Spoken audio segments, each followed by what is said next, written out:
और आखिरी ये बात है, कई लोगों को समझ में नहीं आ रहा है कि आर्ट ऑफ लिविंग क्या चीज है, जीवन जीने की कला क्या है, इसके बारे में कुछ बताइए। ऐसे मन में हो रहा, चल रहा है ना कुछ लोगों के मन में।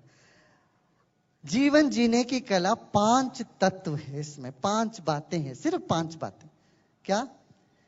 जीवन में सुख आएगा, दुख आता है, सुख आता है। सुख दुख में मन को संभालना, समता में बनाए रखना सबसे पहला पाठ है, पहला तत्व है।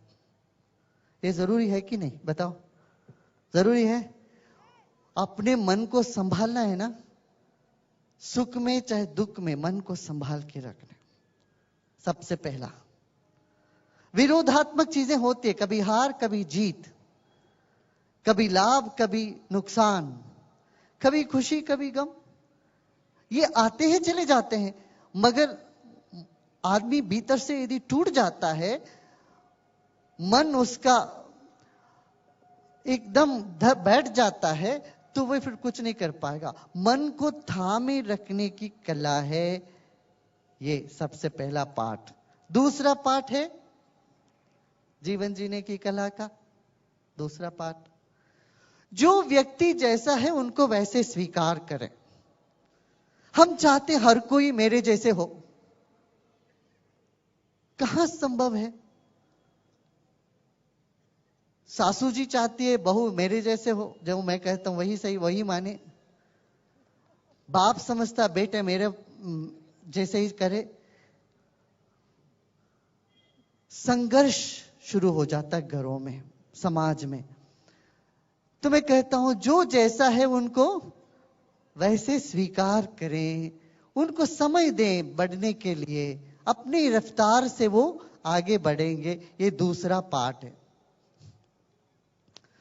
तीसरा है, ये चिंता न करें दूसरे व्यक्ति तुम्हारे बारे में क्या सोच रहे हैं। दुनिया में हर आदमी को सोचने का अपना ही एक ढंग है, विचार है। जो चाहे सोचने दें आपके बारे में, आप फिक्र मत करो दूसरे व्यक्ति हमारे बारे में क्या सोच रहे हैं। सोच सोच के आप दुखी हो रहे हो। कितने लोग इस तरह से दुखी होते हैं दूसरों के विचारों को देख करके।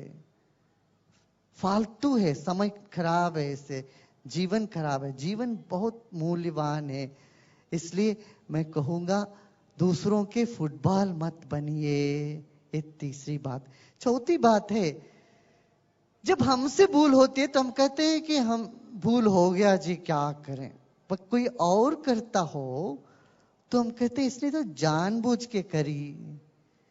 किसी और के भूलों पर हम समझते हैं इसने जानबूझ के करी। सो न करिए, क्षमा करें। ये ना सोचें दूसरा आके हमसे माफी मांगे तब माफ करूंगा। मांगे ना मांगे, अपनी तरफ से सबको माफ कर दो कि आपका मन खाली हो जाएगा, आप खुश रह पाओगे, आप हल्का महसूस करोगे। नहीं तो जिसके ऊपर नफरत है वो दिन रात आपका मगज खाता रहेगा, वो व्यक्ति बैठ के, तुम वैसे हो जाओगे उनके जैसे। इसलिए मैं कहता हूं क्षमा कर दो, माफ कर दो। कोई माफी मांगे बिना भी माफ कर दो, तुम कम से कम अपने मन को बचा लेना। क्षमा ये बहुत बड़ी चीज है, बहुत मुख्य चीज है। जीवन में हमें सुखी रहना हो तो एक क्षमा हमारे जीवन में लानी पड़ेगी हमें। हा? अष्टावक्र महर्षि यही कहते हैं, भाई तुम्हें मुक्ति चाहिए तो दया, क्षमा, आर्जव, सरलता, इसको तुम अमृत जैसे मान के जीवन में बना लो। आप अभी कर सकते हो क्या?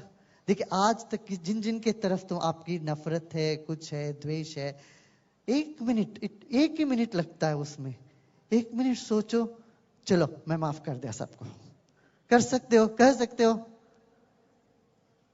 कितने लोग कह सकते हो? हाथ उठाना, हाथ उठाओ, देखो हाथ उठाओ भाई। देखो कितना हम खुश हो जाते हैं, मन प्रसन्न हो जाता है। अच्छा आपको लगता है मुश्किल है माफ करना, मैं एक और उपाय करूंगा। जब गुरुजी आपके शहर में आते हैं, आपका फर्ज क्या बनता है? दक्षिणा देने की फर्ज बनता है नहीं क्या? जब एक गुरु जी अपने घर में गांव में आते हैं तो हमारा कर्तव्य क्या होता है? गुरु को दक्षिणा देते हैं। मैं दक्षिणा के रूप में आपसे 2 चीज मांगूंगा। एक तो जिससे आपको नफरत है वो नफरत मुझे दक्षिणा में दे देना, उनको जाके मिठाई बांट देना। और दूसरी बात, आपके मन में कोई चिंता सता रहा हो, वो चिंता को भी आप मुझे दक्षिणा के रूप में दे दो। अपनी चिंता मुझे दे दो। यही 2 दक्षिणा मुझे चाहिए। आप मुस्कुराते मुस्कुराते रहो, जीवन में आगे बढ़ो, सेवा के काम में लगो, सबकी सेवा करो। वही ईश्वर पूजा है।